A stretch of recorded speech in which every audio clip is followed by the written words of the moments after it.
15 جو دعائیں تھیں کیا ان کا مناجات کہتے ہیں جی، تو اہل تشیع کے ہاں تو مفاتح الجنان، اور اس میں یہ بڑے 1400 سال سے، یہ 1300 سال سے موجود ہیں، تو ایک دوسرے کی دعاؤں سے فائدہ اٹھائیں۔ اور یہ مناجات جو 15 مناجات حضرت امام زین العابدین علیہ السلام کے، تو کیا بات ہے، ان پر بھی پھر کبھی الگ سے پروگرام کریں گے۔ یہ جو ائمہ طاہرین کی دعائیں نا، جو میں نے سوال کیا تھا مطالعہ صاحب سے، یہ خود یہ بتاتی ہیں کہ ائمہ طاہرین کے ہیں، وہ الفاظ وہ شاید کوئی اور ادا کر نہ سکے، تو ہمارے پاس حضرت زہرا کی دعاؤں کا بھی بہت سا حصہ منتقل ہوا ہے، فرمائیے۔ بہت شکریہ عابد صاحب۔ دیکھیں، یہ جو لفظ مناجات ہے نا، جی جی اس کا یہ باب مفاعلہ کے وزن پہ ہے۔ اس کا لغوی معنی ہوتا ہے دو لوگوں کا ایک دوسرے کے ساتھ قریب ہو کے سرگوشی کے انداز میں گفتگو کرنا۔ واہ واہ، حضور علیہ السلام کی ایک حدیث ہے کہ تم میں سے جب کوئی نماز میں ہوتا ہے تو وہ اپنے رب کے ساتھ مناجات کر رہا ہوتا ہے۔ مطلب اگر آپ حضوری والی نماز پڑھ رہے ہیں نا، جی جی تو وہ ایسی ہی ہوگی پھر کہ آپ اپنے آپ کو اللہ کے قریب محسوس کریں گے، اور اللہ تو ہے ہی آپ کے قریب ہے، واہ، اور اتنا قرب ہوگا کہ جیسے ایک دوست دوسرے دوست کے کان میں بات کر لیتا ہے۔ کیا بات، اس طرح کا قرب یعنی نمازی کو ہمیں مل جاتا ہے، یہ انسان یہ اعزاز حاصل کر سکتا ہے کہ حاصل وہ کر سکتا اللہ سے سرگوشی کرے۔ نماز کے ذریعے بھی کر کیا سکتا بات ہے۔ ہے، واہ، اب اسی سے مناجات، بی بی پاک فاطمہ الزہرا سلام اللہ علیہا، آپ کے مناجات معروف ہیں، مشہور ہیں۔ مولا علی علیہ السلام کے مناجات، حضور علیہ السلام نے جو مناجات کیے بی بی پاک نے حضور سے سنے، امام زین العابدین کے مناجات میں وہ جھلک نظر آتی ہے۔ واہ واہ، میں یہاں بی بی پاک میں عرض کروں گا کہ اگر ایک عام مومن وہ بھی اللہ کی ذات کے ساتھ اگر حضوری والا تعلق قائم کر لے تو اس کا بھی قرب اتنا بڑھ جاتا ہے کہ وہ مناجات کرتا ہے تو ایک کیفیت بن جاتی ہے۔ تو بی بی پاک سلام اللہ علیہ حضور علیہ السلام کے جگر کا ٹکڑا، آپ ان کی شان کا اندازہ کر لیں کہ اللہ کا قرب کتنا زیادہ میسر تھا انہیں۔ میں ان کے کچھ مناجات عرض کروں گا۔ آپ فرماتی ہیں، پاک ہے وہ ذات جس کی بادشاہی ہمیشہ رہنے والی ہے۔ واہ، یہ حضرت زہرا سلام اللہ علیہ کی آپ کے مناجات مناجات ہیں۔ واہ ہیں۔ واہ، پھر آپ فرماتی ہیں، پاک ہے وہ ذات جو چونٹی کے قدموں کے نشان سخت پتھر پہ دیکھ لیتی ہے۔ اب یہ دیکھیں، مناجات بھی ہیں، اللہ کی حمد بھی ہے، اور جیسے آغا فدا صاحب نے فرمایا کہ جتنی جس کو معرفت زیادہ ہوتی جائے گی نا، اس کی زبان سے حمدیہ جملے بھی اتنے ہی شاندار نکلیں گے، اس کی زبان سے دعائیہ عاجزی اور تضرع بھی اتنا ہی زیادہ ظاہر ہوگا۔ واہ واہ، یہ جملے ویسے نہیں نکل سکتے عابدی صاحب، یہ اللہ سوچ کی بھی نہیں عطا ہے۔ سکتا کہ چیمٹی کے قدم کے نشان آپ پتھروں۔ مجھے بتائیں نا، یہ ویسے تو نہیں نہ ہو سکتا۔ اور پھر آگے آپ فرماتی ہیں کہ پاک ہے وہ ذات گرامی جو ہوا میں تیرنے والے پرندوں کو بھی دیکھ لیتی ہے۔ دیکھ لیتے ہیں۔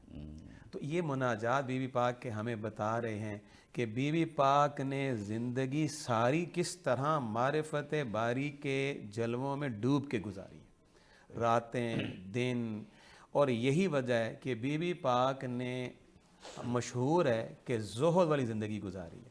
معرفت باری جتنی زیادہ ہوگی، دنیا کی حقیقت آپ کے سامنے عیاں ہوتی جائے گی۔ بالکل صحیح۔ دیکھیں عابد صاحب، ہم لوگ نا دنیا کو اہمیت زیادہ اس لیے دیتے ہیں کہ ہم دنیا کو اہم سمجھتے ہیں، ہم سمجھتے ہیں کہ اس نے رہنا ہے، اس لیے اس کا مال متاع جمع کرنے کی ہوس ہمارے اندر زیادہ ہوتی جا رہی ہے اور ہے۔ لیکن جو لوگ اس کی حقیقت سے واقف ہو چکے ہیں کہ یہ بے وفا ہے، یہ دھوکے کا گھر ہے، اور یہ متاع غرور ہے، جو یہ واقف ہو چکے ہیں اس سے، وہ اس کو کوئی امپورٹنس نہیں دیتے۔ کتنی بڑی ہستیاں، حضرت بی بی پاک، حضرت مولا علی، کیا وہ اگر چاہتے تو آج میں ایک عرض کروں گا آپ کی وساطت سے، میں اپنے ناظرین سے معذرت بھی چاہوں گا اگر میرے اس جملے پہ انہیں تھوڑی سی بات بری لگے، کہ مجھے آپ یہ بتائیں کہ ہمارے یہاں بڑی شخصیات کے بیٹوں کو ان بڑی شخصیات کے چاہنے والے اور عقیدت مند کیا کچھ تحفے تحائف میں نہیں دے دیتے؟ بالکل صحیح کہ جی آپ اس بڑی شخصیت کے صاحبزادے ہیں، آپ بیٹے ہیں، تو یہ ہماری طرف سے نذرانہ رکھ لیں آپ، ٹھیک ہے؟ اور وہ نذرانوں کی مد میں آپ دیکھ لیں دنیا کا کتنا مال متاع جمع کر لیتے ہیں۔ تو حضرت فاطمہ تو حضور کی صاحبزادی ہیں، مولا علی تو حضور اسلام کے داماد ہیں، دونوں کو حضور نے سند دی کہ یہ مجھ سے ہیں۔ تو اگر کیا ان کو حضور کے صحابہ میں سے عقیدت مندوں نے کیا کبھی کہا نہیں ہوگا کہ ہم آپ کو یہ دے دیتے ہیں، ہم آپ کو؟ انہوں نے کبھی اس کی پرواہ نہیں کی، اور اگر لیا بھی ہے تو اس کو بانٹ دیا، اس کو تقسیم کر دیا۔ یہ معرفت باری تعالیٰ کے جلووں کا نتیجہ تھا کہ دنیا کی حقیقت آشکار ہوئی ان پہ، انہوں نے دنیا سے بھی کنارہ کش ہو گئے وہ، اور یہی دعاؤں کی قبولیت کے لیے ضروری ہے۔ میں آگے ایک بات اور عرض کروں گا کہ یہ ایک وظیفہ حضور علیہ السلام نے بی بی پاک کو دیا تھا، بڑا معروف ہے اور بڑی معروف روایت ہے کہ بی بی پاک حضور علیہ السلام کے پاس مولا علی کی درخواست پر آئی تھیں کہ ہمیں گھر کے کام کاج کے لیے کنیز اور باہر کے کام کاج کے لیے غلام عطا ہو جائیں، مال غنیمت میں ہمیں پتہ چلا ہے کہ کچھ غلام اور کنیزیں ہیں، تو حضور علیہ السلام نے میں اس سے بہتر چیزوں میں عطا فرما دوں۔ تو وہ جو تسبیح فاطمہ حضور علیہ السلام نے عطا فرمائی، اس پر محدثین نے شرح کرتے ہوئے تبصرہ کیا کہ غلام اور کنیز کے مقابلے میں اس کی بجائے یہ وظیفہ حضور نے کیوں دیا؟ اس لیے کہ یہ 33 مرتبہ سبحان اللہ، 33 مرتبہ الحمدللہ اور 34 مرتبہ اللہ اکبر، آپ محدثین کہتے ہیں کہ اس میں وہ طاقت ہے کہ جو کئی سو غلاموں سے بھی زیادہ۔ واہ سبحان اللہ! ہمیں کیا خوبصورت موقع پہ ہمیں وقفہ لے رہے ہیں کہ ایک ناظرین کے ذہن میں ایک تفکر جائے کہ یہ جو تسبیح حضرت فاطمہ زہرا ہے، رسول اللہ نے حضرت فاطمہ سلام اللہ علیہا کے ذریعے ہمیں عطا کی۔ جو بھی اس کو نماز کے بعد پڑھے گا تو نماز کا ثواب روایات میں ہے کئی گنا، کئی 100 گنا بڑھ جائے گا، اور دوسرا دعا کی قبولیت میں یہ ایک وسیلہ ہے، اور اسی طرح اس کو کبھی بھی پڑھا جا سکتا ہے تقویت کے لیے، روحانی تقویت کے لیے۔ ابھی مزید کچھ دعاؤں پر حضرت زہرا سلام اللہ علیہ کی بات ہوگی، ہمارے ساتھ رہیے، جلدی واپس آتے ہیں۔ ناظرین پروگرام میں ایک مرتبہ پھر آپ کو خوش آمدید کہتے ہیں۔ عشرہ فاطمہ زہرا سلام اللہ علیہ جو سچ ٹیلی ویژن کی طرف سے پروگرام صبح درخشاں میں منایا جا رہا ہے کہ 20 جمادی الثانی آپ کی ولادت باسعادت کا یوم، اور اس سے بہتر یوم کیا ہوگا کہ جسے یوم عالمی یوم خواتین قرار دیا جائے۔ آپ کی سنت، آپ کا طریقہ، آپ کی تربیت، آپ کی دعائیں اور آپ کی زندگی کا ہر پہلو امت مسلمہ کے لیے نمونہ عمل ہونا چاہیے، کیونکہ آپ کی ذات رسول پاک کی ذات کا حصہ ہے۔ بہت سی روایات اس بات پر دلالت کرتی ہیں۔ آج کا پروگرام آپ کی دعاؤں اور عبادت کے حوالے سے ہے۔ مولانا فدا حسین مطہری صاحب موجود ہیں، مولانا رضوان انجم صاحب موجود ہیں۔ قبلہ دعاؤں کے حوالے سے اور بات ہو جائے۔ عبادت تو جو روایات میں آیا ہے کہ ساری رات آپ عبادت کر رہی ہیں اور دن کو گھر کے کام بھی کر رہی ہیں، اور آپ نے ایک پروگرام میں بتایا تھا کہ حضرت فاطمہ زہرا سلام اللہ علیہا خود ایسے کام بھی کرتی تھیں کہ جس سے آمدنی حاصل ہوتی تھی کہ وہ حلال کی کمائی اپنے گھر پر لگائیں، کیونکہ انہوں نے، میں آپ نے ایک پروگرام میں ذکر کیا تھا، اس سے یہ سمجھا کہ انہوں نے کیونکہ آنے والی تمام دنیا کے لیے نمونہ ہونا ہے، تو اور سب کو پتہ ہے کہ ایک وقت آئے گا کہ خواتین کو معاشرے میں ضرور کام کرنا پڑے گا، کام اتنے زیادہ ہو جائیں گے، اتنے زیادہ پھیل جائیں گے کہ خواتین کی ضرورت رہے گی، تو ان کے لیے بھی ایک اسوہ ہو جائے۔ تو اس سب کے باوجود دعائیں اور عبادت بے پناہ ہم تک منتقل ہوئی۔ جناب سیدہ کائنات سلام اللہ علیہا جو آپ نمازوں کے بعد جو دعائیں ہیں، اس ہمارے لیے بھی مسنون ہیں اور سنت دعائیں ہیں کہ نماز کے بعد تم دعا مانگا کرو، تو وہ اسوہ کامل ہستیاں نمازوں کے بعد ضرور دعائیں فرماتی تھی۔ آپ کی دعاؤں میں جیسے کہ مفتی صاحب نے ایک خوبصورت اشارہ کیا تھا پروگرام میں کہ جناب سیدہ کائنات جس طرح رسول خدا کے دل میں امت کے لیے درد ہوتا تھا، تو جس کے لیے درد زیادہ ہوتا ہے اس کے لیے دعائیں زیادہ مانگی جاتی ہیں، تو جناب سیدہ کائنات بھی امت کے لیے، پڑوسیوں کے لیے، لوگوں کے لیے دعائیں مانگتی تھی، اور ان دعاؤں میں ان لوگوں کو بھی یاد کرتی تھی جو آپ کے آخری فرزند حضرت مہدی علیہ السلام کے زمانے کے لوگوں کے لیے بھی دعا فرماتی تھی، اور ان لوگوں کے لیے بھی دعا فرماتی تھی جو حسین علیہ السلام کے غم میں گریا کرتے ہیں، ان کے لیے دعا فرماتی تھی۔ اور بنیادی ترین جو دعا ہوتی ہے، ہم لوگ اصل میں جن چیزوں سے مانوس ہوتے ہیں یا جن چیزوں کی قدر شناسی ہماری اپنی بساط میں ہوتی ہے، ان چیزوں کی تمنا کرتے ہیں، یا اللہ مجھے گھر دے، مجھے یہ دے، مجھے اولاد دے، مجھے فلاں دے۔ ہم انہی چیزوں سے مانوس ہوتے ہیں، انہی چیزوں کو بڑا سمجھتے ہیں۔ وہ بنیادی دعائیں مانگتے تھے، یا اللہ قیامت میں میرے بابا کی امت میں زیادہ سے زیادہ کو جنت نصیب فرمائے اور ان کو ہدایت نصیب فرمائے۔ امت کی ہدایت، امت کی نجات، امت کے آتش جہنم سے بچانے کا اہتمام سب سے زیادہ ان کے نزدیک ہوتا تھا۔ انہیں چونکہ آخرت کا بھی پورا ادراک تھا، دنیا کے اندر اعمال کا بھی ادراک تھا، اور امت کے رویوں کا بھی احساس تھا، جس کی وجہ سے آپ زیادہ سے زیادہ ہدایت کی دعا فرماتی تھی، اور ہدایت کے ضمن میں ظاہر خود بخود پھر نجات کا راستہ فراہم ہوتا ہے، ہدایت کے نتیجے میں پھر جنت بھی نصیب ہوتی ہے۔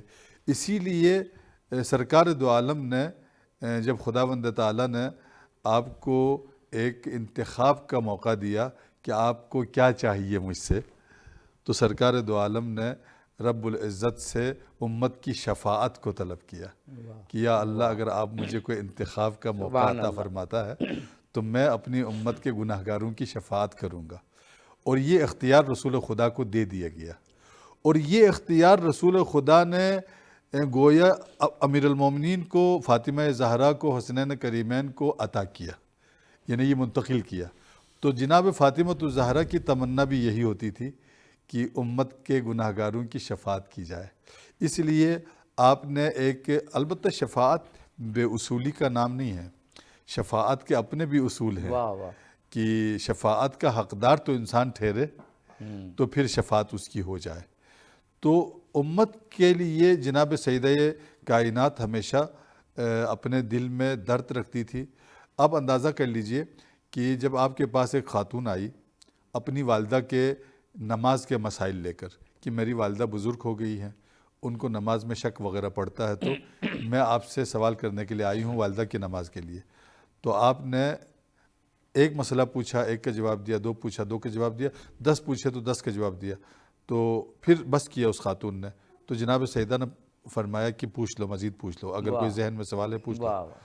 تو انہوں نے کہا کہ آپ کو زحمت زیادہ ہوگی، تو جناب سیدہ کائنات نے فرمایا کہ نہیں، اس سے ہمیں زحمت نہیں ہوتی ہے، یعنی خداوند تعالیٰ کے دین کے احکام بیان کرتے ہوئے ہمیں تکلیف کوئی محسوس نہیں ہوتی ہے، ہمیں اس پہ سکون ملتا ہے، ہمیں اس سے پروردگار کی طرف سے اجر عظیم عطا ہوتا ہے، تو مجھے اس سے کوئی تکلیف نہیں ہوتی ہے۔ معلوم ہوتا ہے کہ امت کا درد کتنا تھا، رہنمائی، ان کو دین کے احکام سکھانا۔ جب اتنا درد ہو امت کے لیے تو جناب سیدہ کی نمازوں کے بعد کی دعاؤں میں یقیناً اس امت کو یاد کیا آپ نے، اگرچہ آپ کی شخصی جو دعائیں تھیں اور عبادات تھی ان کم ہی روایت ہوئی ہے ان کے حالات، مگر حسنین کریمین علیہ السلام نے، جناب زینب کبریٰ سلام اللہ علیہا نے جو وہاں پر بیٹھ کر مشاہدہ کرتے تھے، کچھ آپ کی عبادتوں کی مظاہر جو ہے بیان فرمائے ہیں، اور جناب زینب سے روایت ہے اور حسنین کریمین سے بھی روایت ہے کہ آپ عبادت میں جب کھڑی ہوتی تھی تو ترتعد، آپ کا جسم مبارک اسی طرح لرزتا تھا جس طرح رسول خدا عبادت کے لیے کھڑے ہوتے تھے تو آپ کا جسم اتھر لرزتا تھا۔ اور یہ جو سیرت ہے امیر المومنین کی بھی ہے، امام زین العابدین کی بھی ہے، دیگر ائمہ علیہ السلام کی بھی ہے کہ ان کی آبا مبارک بھی حتیٰ بعض اوقات نماز میں نیچے گر جاتی تھی، انہیں احساس نہیں ہوتا تھا۔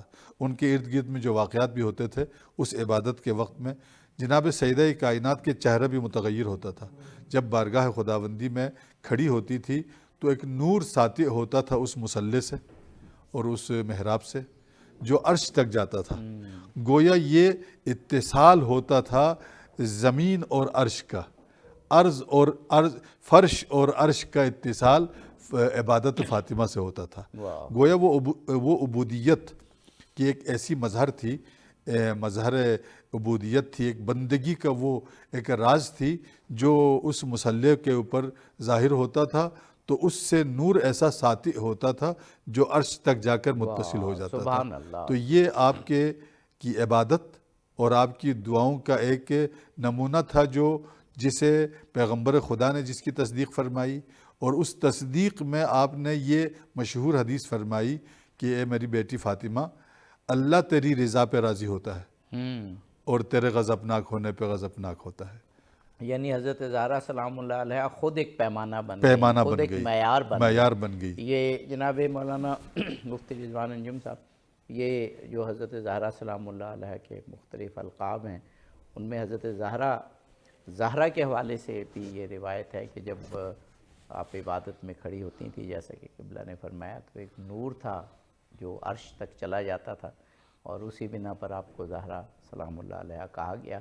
تو اس کا مطلب ہے کہ عبادت خضوع و خشوع کے ساتھ دعا اللہ کی بارگاہ میں، یہ انسان کو، اور پھر کیونکہ خواتین کے لیے تو آپ ایک کامل نمونہ ہے، خواتین کو اس قابل بناتی ہیں کہ وہ اپنی دین اور دنیا دونوں سنوارے، یعنی اپنی دنیاوی امور جن میں بچوں کو پالنا، بچوں کی تربیت اور دوسرے کام سر انجام دینا، ان میں بھی برکت آتی ہے، کیونکہ عبادت خداوندی سے اطمینان قلب ہوتا ہے۔ ہمارے سامنے حضرت زہرا کی مثال ہے کہ کوئی ملازمہ نہیں، کوئی خادمہ نہیں، آپ سارے کام خود کرنی ہیں، لیکن وہ عبادت آپ کو تقویت دے رہی ہے کلی طور پر۔ بالکل عابدی صاحب، حضور علیہ السلام کی ایک حدیث ہے، آپ نے ارشاد فرمایا کہ الدعاء سلاح المؤمن، مومن کا اسلحہ اور ہتھیار اس کی دعا ہے۔ اور یہ میں آپ کو عرض کروں گا کہ بی بی پاک سلام اللہ علیہا نے تو ہر موقع پہ کسی بھی مشکل وقت میں آپ نے دعا کا ہی سہارا لیا ہے، اور کیونکہ آپ نے حضور علیہ السلام کو بھی یہی کرتے دیکھا بے شک کہ آقا علیہ السلام کی سیرت کا جلوہ یہی تھا کہ آپ کو جب کوئی ہم ہوتا، کوئی حزن ہوتا، کوئی پریشانی یا ملال ہوتا، تو آپ 2 رکعت نفل پڑھ کے تو دعا مانگا کرتے تھے۔ آپ یہ دیکھیں مولا علی علیہ السلام نے صفین ہو، جمل ہو، یا کوئی بھی معرکہ ہو، یا اس کے علاوہ حضور علیہ السلام کی زندگی میں حیات طیبہ میں جو غزوات میں جن میں حضرت علی نے حصہ لیا، ہر جگہ آپ بھی دعا ہی کر رہے ہیں۔ پھر ایک دفعہ مولا علی علیہ السلام سے کسی نے پوچھا کہ آپ نے وہ جو خیبر کے قلعے کا دروازہ اکھیڑ لیا تھا، جس کو 40 سورما پہلوان مل کے ہلا نہیں سکتے تھے، تو اس میں کوئی طاقت کہاں سے آئی تھی؟ تو آپ نے یہی کہا تھا کہ دعا اور ذکر کے ساتھ۔ پھر یہاں عرض کروں گا امام حسن علیہ السلام، آپ کی دعائیں، امام حسین علیہ السلام نے وہ شب عاشور جو دعاؤں میں گزاری ہے، وہ ہمارے لیے ایک نمونہ عمل ہے۔ ہم لوگ ذرا سے مشکل میں پڑ جائیں تو ہمیں خدا کے سوا سارے یاد آ جاتے ہیں، بے شک۔ اللہ ہمیں یاد نہیں مجھے آتا۔ تو ایک روایت نظر میں ہے کہ امام حسین علیہ السلام جب آخری دفعہ خیمے میں آئے ہیں، تو امام سجاد علیہ السلام کو آپ نے ایک دعا تعلیم کی، یعنی وہ وقت جب سب شہید ہو اس چکے ہیں، میں بھی دعا آپ سکھا جی رہے ہیں۔ سب شہید ہو چکے ہیں، اور کہ کیا قیامت کا وقت تھا اور آپ آخری رخصت کو جا رہے ہیں، تو اس وقت بھی حضرت سید سجاد کو ایک دعا کرتے ہیں کہ کوئی مصیبت کا وقت آئے تو یہ دعا پڑھنا۔ اصل میں دعا عابدی صاحب آپ کو نا ہمت دیتی ہے، صحیح۔ دعا آپ کو نا احساس دلاتی ہے کہ ایک غیر مرئی طاقت، نہ نظر آنے والی طاقت آپ کے سر پہ ہے، آپ اکیلے نہیں ہیں، اور دعا کے بغیر آپ اپنے آپ کو تنہا سمجھتے ہیں۔ اور یہی وجہ ہے وہ کربلا میں ہم کہتے ہیں امام حسین تنہا کھڑے ہو گئے، اور یزید کے سامنے حضرت زینب تنہا للکار کے بول رہی تھیں، اصل میں ان کو احساس پوری طرح موجود تھا کہ ہم تنہا نہیں ہیں، جس کو پکارتے ہیں وہ ہمارے ساتھ ہے۔ امام حسین علیہ السلام کی تو باقاعدہ دعا موجود ہے جی، کہ اے اللہ یہ میں سب کچھ اس لیے برداشت کر رہا ہوں کہ مجھے یقین ہے کہ تو دیکھ رہا ہے۔ تو دیکھ رہا ہے۔ اور یہ دعا کا بہترین جو ثمر ہے نا وہ یہ ہے کہ انسان کی زندگی میں یہ احساس پیدا ہو جاتا ہے کہ اللہ میرے ساتھ ہے۔ تو یہ جو آج انسان بڑا کمزور محسوس کرتا ہے، بڑے کرائسس میں ہوتا ہے کہ دنیا میں اطمینان نہیں ہے، اطمینان قلب نہیں ہے، یقین نہیں ہے، تو یہ جو آپ فرما رہے ہیں، اور یہ دعاؤں کی قلت دیکھیں عابدی صاحب، اللہ کے ساتھ بندے کا جو کنیکشن ہے نا وہ دعا ہی بناتی ہے۔ تو جب آپ اللہ کے ساتھ اپنا کنیکشن ہی کمزور کر چکے ہیں تو اس احساس سے آپ آشنا ہی نہیں ہو سکتے نا۔ ورنہ بات سیدھی سی ہے کہ اتنی بڑی بڑی مشکلات حوصلے سے برداشت کر لینا، ہم لوگ کہہ رہے ہوتے ہیں یار بڑا حوصلہ تھا ان کا، یقیناً بڑا حوصلہ تھا، لیکن اس حوصلے کے ملنے میں اثر کس کا تھا؟ وہ دعاؤں کا اثر تھا۔ اور یہ ایک یہاں پہ ایک نقطہ عرض کروں گا، یہ نہیں ہے ائمہ اہل بیت کی زندگیوں میں ہم یہ نہیں دیکھتے، حضور علیہ السلام کی بیٹی حضرت فاطمہ الزہراء کی زندگی میں یا مولا علی علیہ السلام کی زندگی میں ہم یہ نہیں دیکھتے کہ مشکل پڑی ہے تو اللہ کو پکارا ہے، نہیں، انہوں نے آسانیوں میں اس سے زیادہ اللہ کو پکارا۔ بے شک بے شک۔ جناب مولانا فدا حسین مطہری صاحب، ہمارے پاس 2 منٹ ہیں، شاید 2 منٹ سے بھی کم۔ دعائے کمیل ہمارے پاس مولا علی کی موجود ہے، صحیفہ الویہ مولا علی کا موجود ہے، صحیفہ کاملہ امام زین العابدین علیہ السلام کا موجود ہے، حضور سے بھی دعائیں ہمارے پاس موجود ہیں، اہل سنت اہل تشیع دونوں کے منابع سے۔ حضرت زہرا کی دعائیں بھی ہم تک منتقل ہوئی ہیں، اگر ہم تھوڑی ریسرچ کریں تو ایسی کتابیں موجود ہیں حضرت زہرا سلام اللہ علیہ کی دعاؤں پر مشتمل۔ اب کیا ناظرین کو آخری 1-1.5 منٹ میں پیغام دیں گے کہ اگر اطمینان قلب حاصل کرنا ہے، صرف دین کی نہیں دنیا کی بھی کامیابی، کیونکہ آخرت تبھی کامیاب ہوگی جب ہماری دنیا کامیاب ہو، آخرت سے حصول ہمیں دنیا ہی سے کرنا ہے نا، دنیا آخرت کی کھیتی ہے۔ دعا۔ جناب سیدہ کائنات مظلومہ عالم کے اوپر ایسا وقت بھی آیا جب حضور صلی اللہ علیہ وآلہ وسلم کا وصال ہوا تو بڑی شدت آئی، بڑی مصیبتیں آئی اور بڑی محرومیاں اور بہت سختیاں آ گئی۔ تو اس دوران دیکھا کہ آپ نے دعاؤں کا سہارا لیا، پروردگار کے حضور پیش ہوئی اور گڑ گڑا کر پروردگار سے یہی دعا مانگتی تھی کہ جو مشن رسول خدا صلی اللہ علیہ وسلم کا تھا، اس مشن کو جاری رکھنے کے لیے جو وصایت اور وراثت اور جو ذمہ داری ان کو منتقل ہو گئی تھی خاندان اہل بیت کو، اس میں کامیابی کے لیے آپ خدا کے حضور دعا فرماتی تھی، بے شک بے شک۔ اور اسی کے لیے ہی آپ خود کو وقف کرتی تھی، رکھتی تھی، اور اسی راہ میں ہی دنیا سے چلی گئی۔ بے شک۔ جناب مولانا فدا حسین مطہری صاحب کے بلا آپ کا، جناب مولانا مفتی رضوان انجم صاحب آپ کا بے حد شکریہ۔ حضرت زہرا کی سیرت میں دعا اور عبادت کا جو مقام تھا، اور وہ دعا اور عبادت ہم تک کیسے منتقل ہوئی اور ہماری زندگیوں میں اس کا کیا اثر ہونا چاہیے، اس پر آپ نے باکمال گفتگو کی۔ ناظرین، حضرت زہرا سلام اللہ علیہ کی سیرت پر مبنی پروگرامز کا سلسلہ 20 جمادی الثانی تک جاری رہے گا۔ روزانہ ہم آتے ہیں اور حضرت زہرا سلام اللہ علیہ کی سیرت کے مختلف تابناک پہلو بیان کرتے ہیں اپنے علماء کرام کے ذریعے۔ اگر اس عشرے کے پروگرامز کو ہم توجہ سے سنیں تو ان میں یقیناً ایسے نکات، ایسے مفاہیم ہیں کہ دین و دنیا دونوں سنور سکتی ہے حضرت زہرا سلام اللہ علیہ کے وسیلے سے۔ اس ایپیسوڈ سے اظہر علی عابدی کو اجازت دیجیے۔ فی امان اللہ۔